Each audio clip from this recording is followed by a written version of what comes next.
Hello everyone, today we are going to look at some level 3 chemistry, focusing on the 2019 NCEA examination paper on thermal chemistry.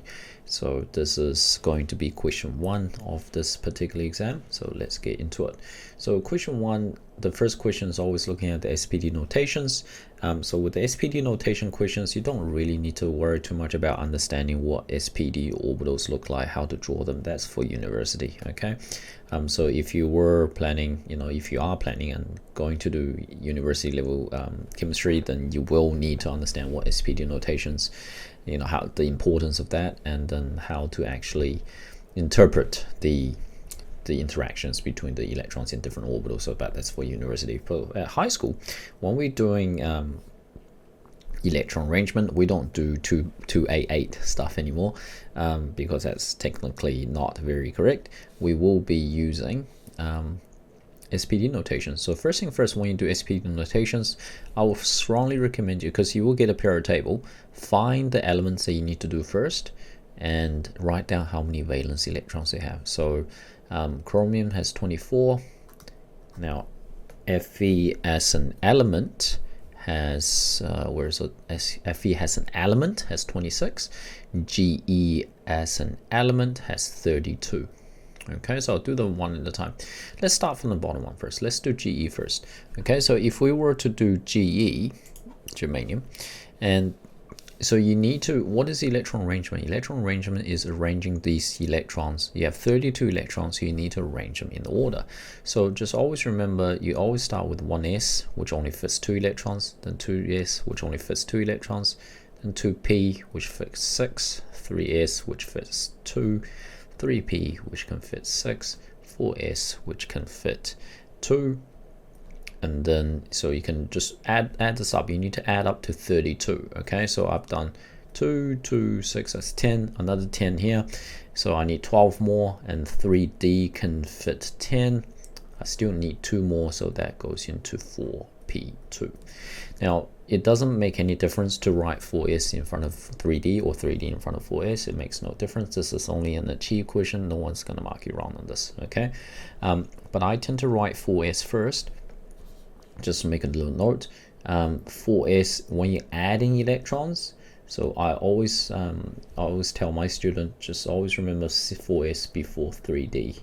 So what that means is that if you're adding electrons, like say when you're doing the electron arrangement like these, when you're adding electrons into the orbitals like the SPD notations, you always put the 4s before the 3d.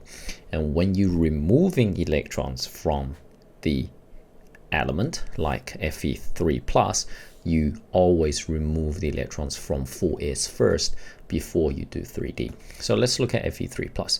So Fe3+, Fe has 26 electrons. This is from the periodic table, but I'm not drawing Fe, I'm drawing Fe3+. But let's do Fe first. Okay, let's do Fe first. And the SPD notations is only achieved, but this is going to be really important later on when you do the periodic table trend, which is going to be very, very helpful if you know how to do SPD notations, especially comparing the radius. When we look at, we can see the question here, radius, very, very handy tool to use in those explanations. But let's just do this first. So 26 electrons. So that's going to be 1s2, 2s2, 2p6. So that's 10 electrons. 3s2, 3p6, 4s2, then 3d6, 3d5. Can't math. Hold on. 3d6. There we go. Let's just double check. So that's 2, 2. That's 10. 2 plus 6 plus 2. That's 10. So that's 26. So right now this is Fe atom, but I don't want to draw Fe atom. I want to draw Fe3+, because that's what the question wants. They want Fe3+. What does the 3+ means? That means I lost 3 electrons. So I'm only drawing 23 electrons, and I would strongly recommend you to do it this way, because otherwise you might just go, all right, 23 electrons, and you do the if you ended up doing the same method as I just did that just now with 23 electrons, then you'll be wrong, because you have to understand you need to draw the electron configuration of the atom first, and then lose electrons from this particular notation. So like I mentioned here, you remove 4s before 3d. So what that means, if I want to lose 3 electrons, I need to lose the 2 electrons from the 4s first, and then lose that 1 electron from the 3d. Okay, so that's going to look like 1s2, 2s2, everything else stays the same, 2p6, 3s2, 3p6. Now I lost my 4s2, I lost my 4s2, so I don't write it. Why I wrote it? So you lost your 4s subshell, and then you lost 1 electron. So it's going to be 3d5. So this is going to be correct answer. Okay, so just remember. So you can put that. Oops, put that in there. Okay, so the important thing is, if you're doing, especially if you're doing positive ion, do the electron arrangement or the electron configuration of the atom first, and then based on what you just wrote, figure out how many electrons you need to lose, then remove the electrons from 4s before 3d. Okay, now if your atom is not big enough that don't have those electrons, if you don't have electrons in 3d or 4s, then it doesn't really apply. Okay, now chromium, if you remember from last year, you should remember from last year, with Lewis diagrams from year 12, I always tell my guys that, year 12, you're level 2, like you were level 2 last year. What's the second letter on the alphabet? B. Remember last year, if the boron and beryllium were the anomalies for the Lewis diagrams, boron only takes 6, can only hold up to 6 valence electrons for maximum shell, and then Be can only take 4 valence electrons to have a full outer shell, because they can't hold on to more than 6 or 4. So that's last year. In level 3, what is the third letter on the alphabet, which is C? So you need to remember chromium and copper. These two have different, they have unique electron configuration. So what that means, so chromium will be 1s2, so I need to draw 24 electrons, 2s2, 2p6, 3s2, 3p6. Now normally this is where you go, all right, 4s2, 3d4, and then that will be marked as incorrect, because what it does, it will do this. It will be 4s1 and 3d5. So for chromium it's 4s1, 3d5. For copper it will be 4s1, 3d10. And it makes more sense with this particular one if I were to explain it. You need to remember, like I said, you don't need to understand what orbitals look like and everything, but you just need to understand for a set of orbitals, it will be much more stable if you put 1 electron in each pair of the orbitals, because they would be electrons are negatively charged, and if you pair them up, you increase repulsion. So if you look at 4s1, 3d5, I have 1 electron in the 4s subshell, I have 5 electrons in the 3d subshell. Each of the 5 electrons occupy 1 pair, like 1 set of the 5 pairs of the d orbitals, so they're more stable that way. Okay, so that's the Hansa. I mean, this is only achieved, unless you're doing scholarship, you don't need to worry about it. Just remember that the chromium and the copper, the ones start with C's for SPD notations, they don't follow your normal rules. Just be a little bit more careful. Okay, now let's look at the Lewis diagram for B, and this is again a very typical question. You need to realize, guys, that the year 13 structures are a little bit different to draw compared to your level 2s, because you would have learned the rule of expanded octet. The central atom can take more than 8 electrons. How many can they take? Well, it's unpredictable, so you have to work in using a different method. So if you already especially if you're someone that I taught, I would have made it really clear that you ditch my year 12 method and you go with this new approach, and this is how you do it. So first thing first, you need to again count the number, just like you did with the SPD notations. You need to count the number of valence electrons. So S at 4, S at 6, fluorine has 7 valence electrons, so 6 plus 7 times 4, which is going to equal to 34 electrons. So you need to have 34 electrons in your central in your Lewis diagram. So first thing first, this is what I tell my guys to do. This is obviously a expanded octet, because sulfur has a greater atomic number than silicon, so we need to do it this way. Okay, so we put this sulfur in this middle, and fluorine only single bond. Please let me know if you ever see a double bonded fluorine. We'll give you the Nobel Prize. Okay, so fluorine just needs one, and now we're going to work backwards. This fluorine atoms, why does it do that? That's 2 electrons. I can't bother changing it. I think it's just automatically connecting my dots. Oh, so annoying, but it doesn't matter. But you get the idea. It's pissing me off a little bit now. Yep, so work backwards. Now, each of these fluorine is stable because this fluorine has 8 electrons, this fluorine has 8 electrons, this fluorine has 8 electrons, this fluorine has 8 electrons. So that's 4, 8, that's 32. I need to have 34 electrons. That means my sulfur has a lone pair of electrons around himself. Okay, so that's SF4. Now, what shape is this? This is seesaw. I'm pretty sure, like I was planning to, the reason I didn't do this particular exam, I mean, I got it all planned, but thermochemistry is actually, I personally think it's probably the easiest to rote learn. I mean, just memorize. There are 5 regions of density. There's 1 lone pair of electron. Therefore, this is seesaw shape. I mean, it has a,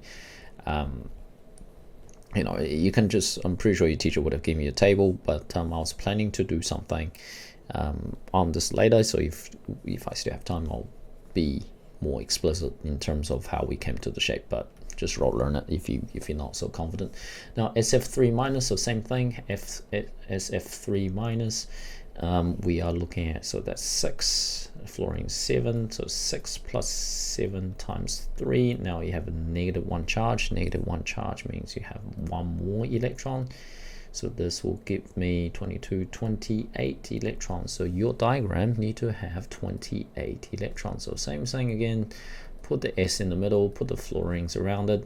Fluorine only single bond, and then you will do exactly what we did on the other side.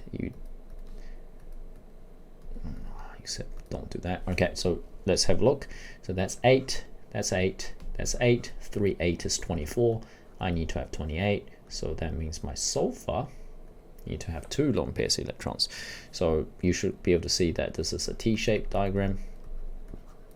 So that's your Lewis diagram. Okay, but just remember, always do the number of electrons first and then work it out. All right, so let's move on to look at some of the harder questions. Okay, so these are the merit questions that we've been looking at so far. The first one is achieved, this one's merit, and this one's merit as well. Okay, so explain why the radius and S2 minus are different. So this is going to, when you're looking at the trend, any periodic table trend questions, that's mostly combined excellence, so individually they merit. So if I look at CI versus CII, then combined together, that will be an excellence. So individually they are merit questions. So how do we look at these? So when you're looking at the radius, anything to do with the periodic table trend, so just go through the trends with me. Think about the periodic table trend. You're looking at the radius, you're looking at the ionization energy, and you're looking at the electronegativity. Okay, so these are the only 3 types of trends you need to learn from a periodic table, and it's incredibly important that you consider these factors. So I'm not doing this question yet. I'm just telling you a few things about the trends in common, the common important concepts. The first thing that you need to remember is what we call the number of protons. The number of protons is significant because the number of protons means how strong of an attraction is coming from the nucleus. The more protons you have, the stronger the force of attraction. I think that's pretty straightforward. Okay, let me just get rid of these because I'm gonna need that space. So all right, so just remember that the bigger the atom, the more protons you have, the stronger the force of attraction. And then we need to look at what we call the shielding effect. Shielding effect is where you look at your outer shell electrons.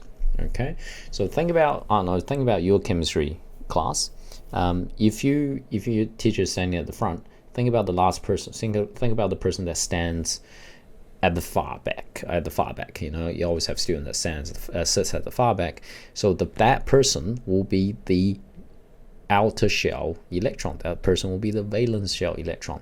And what is shielding? Shielding is the actual bit of repulsion, or this, you can take it, you can try to understand it literally. It's a shielding of the people that is sitting between the teacher and the last person. That person sits in the furthest corner of the class. Okay, so shielding, I think that's where the name shielding effect came from, is that the electrons in between are shielding that person from the teacher. Okay, so the more shielding effect there is, that means the more inner shells there are, the weaker the force of attraction that student will receive from the teacher. I mean, that makes sense, doesn't it? Because you can imagine a really small class, like 10 people, 10 students, one teacher, no one can, just walk out the room being unnoticed. But if you have, like, say, 35 people in the class and you have one person sits in the far corner, that person decides to sneak out, the teacher can't see because there's too much shielding effect. He can't see everyone. He can't attract everyone, especially he loses the force of attraction the further out the electrons go. So that's shielding effect. Okay, so that's two things you need to consider for every single question that you need to talk about radius, that you need to talk about. In this case, not so much. In this case, we talk about something else. But then for your other general type of questions, if you go through the old exams, you always talk about these two things: the number of protons, which results in the strength of the strength of force of attraction coming from the nucleus, and the shielding effect is where are the valence electrons? How many inner layers are between the protons and the valence electrons? The more layers there are, the more subshells there are, the stronger the shielding effect, and then the weaker the force of attraction that outer shell electron will experience. So if we combine these two together, then you are looking at what we call the effective nuclear charge. Okay, so because I think this is such a effective nuclear charge, a very popular phrase that everyone uses, but I don't think many people understand what it is. It's kind of like you consider these two things together. So how much force of attraction is the valence electron actually is receiving is what we call the effective nuclear charge, which is based on the summary of these two considered together, and that gives you the effective nuclear charge. Now, for these type of question, when you compare the atom versus ion, you're not really looking at this. You are looking at the slightly different concept. So they are the same atom, or they're the same element. They're not, one's an atom, one's an ion. S2 plus, what does that mean? That gains 2 electrons, doesn't it? They still have S and S2 minus. They have the same number of protons. So what does that mean? Let's come back to here. They have the same number of protons, so the force of attraction from the nucleus remain the same. But S2 minus gained more electrons. Electrons are negatively charged. So what does that mean? That means there's more repulsion. If there's more repulsion, then they spread out more. If they spread out more, the radius is larger. Okay, so if you want to look at sort of like a model answer sort of thing, they have the same number of protons, or you can say nuclear charge, but because the sulfur gains 2 electrons, they have increased electron repulsion, and because the force of attraction remains the same, therefore the electrons move further apart, therefore it has a larger radius. I mean, that should be quite straightforward. And if you get a question that looks at the, let's say if I do another example off the top, like say if you look at Al versus Al3 plus. So Al is Al13, has 13 electrons, so we've got 1s2, 2s2, 2p6, 3s2, 3p1. Okay, so what does that mean? So this is the SPD notation. You remember how I said that it's really handy to do the SPD notations for these type of questions, because it is really handy. Because what does it mean to have a 3 plus charge? That means you would have lost 3 electrons. Which electrons did I lose? I lost the ones being highlighted. I lost those 3. So what happened? I still have the same number of protons, so the force of attraction remains the same, but because I lost an entire energy level, That means the outer shell electrons are in the second energy level, in the 2b, in the 2p subshell. So what does that mean? There is less shielding effect, because if you consider the people sitting in the third row versus people sitting in the second row, of course the people sitting in the second row is going to be closer to the teacher, and then will be monitored more closely by the teacher. That's because it's a less shielding effect. There are less people in the way. Okay, so hopefully that's clear enough. Let's move on to the next one. Justify the difference electronegativity. So electronegativity different table. So if this is your periodic table, the electronegativity increases when you go from left to right, decreases. Electronegativity decreases when you go from top to bottom. The easiest way to remember that fluorine is the most electronegative element. So if you go towards fluorine, it increases. If you go away from fluorine, it decreases. That's the easiest way to remember. And then the radius. Well, let's worry about those. Let's just go through the exam. I don't want to make this video too long. Justify the difference in electronegativity to oxygen, sodium, and sulfur. So you can find them on the periodic table. Sodium is over here, oxygen is over here. Then, all right, hold on. Let's make it more clear. So oxygen is here, Na is here, sulfur is here. Okay, so this is period number 2. This is period number 3. So you can compare one versus the other. You have two pairs essentially. You have oxygen versus sulfur. Then you have Na versus sulfur. So let's do one comparison first. Let's do O versus S. So as you can see from the periodic table trend, as you go down the group, the electronegativity value decreases. Why is that? So you need to understand, first of all, what electronegativity is. Electronegativity is a force of attraction from the nucleus to the bonding electrons. Okay, not the valence electrons. Valence electrons, that's radius. Bonding electrons, you're talking about the electronegativity, is how strong they are going to attract onto the bonding electrons. Electrons that are being shared with the other element. So as you go down the group, as you go down, so sulfur has more protons, yes, because the bigger the atom, the bigger the atom, the more protons you have. So this has a larger nuclear charge, but it also has more shielding effect, because if you actually spend some time and write down the SPD notations, but you don't need to, because if you understand the periodic table, the oxygen's valence electron is in the second energy level because it's in the second period.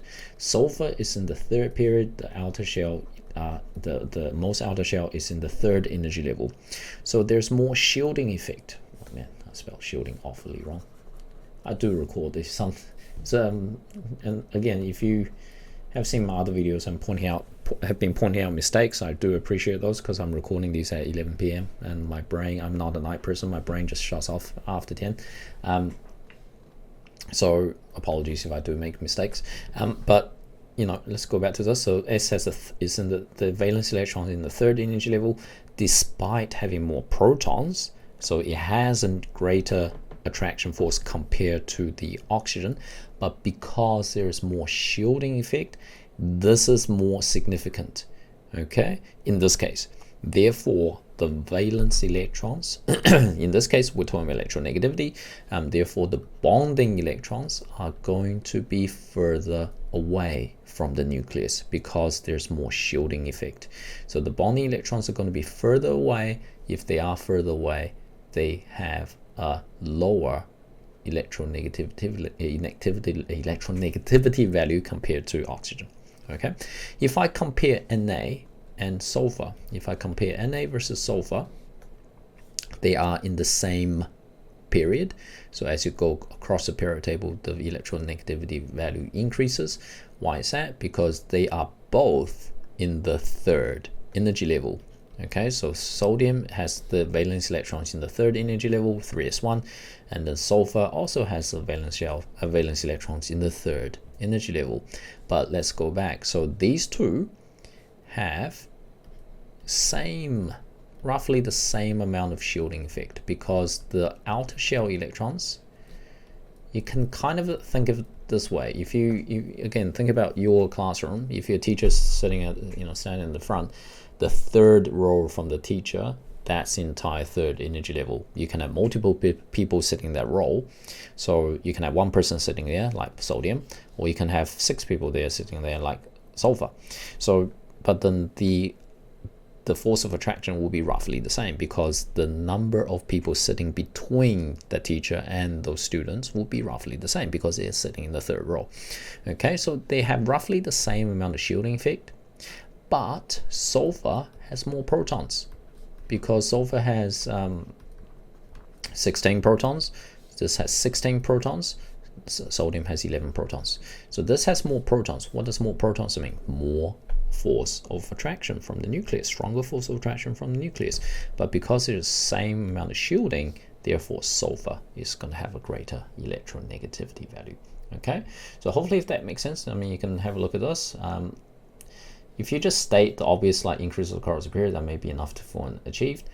So if you look at Na and sulfur, so this is what I'm saying, they have the same number of energy level, they have the same shielding effect, and they have, but because sulfur has more protons, therefore a greater attraction force between their for the bonding electrons. I actually don't like valence electrons here. I prefer bonding electrons, because electronegativity is referring to bonding, therefore greater electronegativity than Na. Okay, so if you get these type of question with looking at 3 elements, break them down into 2 pairs. Compare the 2 elements in the same group, compare the 2 elements in the same period, and then that's how you can tackle these questions. Sulfur has 1 more energy level, therefore increased shielding effect. I mean, you decrease down the group because there's more energy level, there's more shielding, despite having more protons, even though there's more protons, but the valence electrons are further away, so when they bond, it will be harder for the atom to actually hold on to them. So that's a greater electronegativity, lower electronegativity EN value. Okay, now there are so many different variations of these types. So like I said, if I do end up getting more time, I'll break down the electronegativity trends a little bit more in a little bit more detail. I mean, I can think of some really nasty questions, but I don't think they're awesome. But if you want a challenge, I can go through that a little bit later. Okay, last one. Lewis structure of ClF5 is given below. How nice of them they draw the Lewis diagram for us. So let's first thing first, how many electron densities are there? There are 1, 2, 3, 4, 5, 6. So it's 6 electron densities around the central atom. 5 of them are bonded, and then 1 is not bonded. So think of your octahedral, but then think about this. This is your triangle. What's octahedral? Octahedral is like this. You have a kind of like a square base. It looks like a rectangle, but you have a square base. You have one thing up here, you have one thing down here. So they kind of join together, then that's octahedral.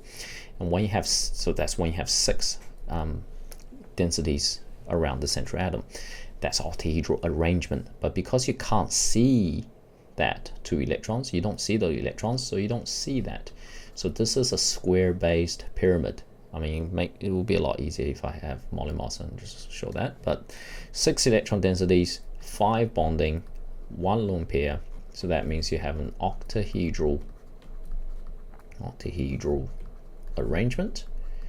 But then the final shape is going to be square pyramid. Okay, square pyramid. Because you can't see the lone pair of electrons. Now, explain the polarity. The polarity part is when a lot of people, again, this is exactly the same from level 2. You need to talk about the bonding first. You need to talk about the Cl and F bond. This bond is polar. Why is this polar? Due to significant electronegativity difference between chlorine and fluorine. So they don't share the electrons equally. Therefore, you create bond dipoles. Okay, because a lot of people just say, oh, the bond dipoles don't cancel each other out, and I always go, okay, so where the heck did these bond dipoles come from? So you need to tell us where they came from. Because of the uneven sharing of electrons between chlorine and fluorine, they create bond dipoles. So this is a polar bond. And then if you go back to the shape, the square pyramid shape is an asymmetrical shape. It's asymmetrical. So what does that mean? That means the polar bonds or the bond dipoles do not cancel each other. They don't cancel, not cancel. So the molecule is polar. Okay, this is literally from year 12, and then they have to give you the Lewis diagram, because if you can't do the Lewis diagram, then you're kind of stuffed. Okay, so here's the answer here. So ClF5 has 6 electron densities, 5 connected, 1 lone pair, and they repel. And I often say they take position as far away as possible to minimize repulsion. You can word it however you want. Some people want to write VSEPR. I mean, as you can see, we're not really interested in knowing the name, but you just need to understand these densities. They take position as far away from each other as possible to minimize repulsion, and then you have an octahedral arrangement, but because you can't see the lone pair of electrons, you have a square pyramid shape. Now, so due to the significant electronegativity difference between that and Cl and F, so the bonds is polar, and because they don't share, that's spelled wrong, not due to even sharing, I think I wrote this, due to uneven sharing of electrons. So the square pyramid, so you create bond dipoles, and they don't cancel each other perfectly because the dipoles are arranged asymmetrically. Okay, so it's a polar molecule. So these two, the two questions that we just done just now were the excellence questions. So I think the polarity questions are really straightforward. If you memorize the shapes, learn the shapes, and then you should be okay. All right, so hopefully this has been, sorry, it's a bit of a long one. That's why I can be kind of have been avoiding the standard, because it's so much to talk about. And I haven't even talked about ionization energy. Ionization energy was not even asked in this paper, I don't think, and that's in another video of itself. So I'll probably do go through those when I have time. But other than that, I feel you found the video helpful. As always, if you haven't subscribed, please do smash the like button, and I'll see you guys next time.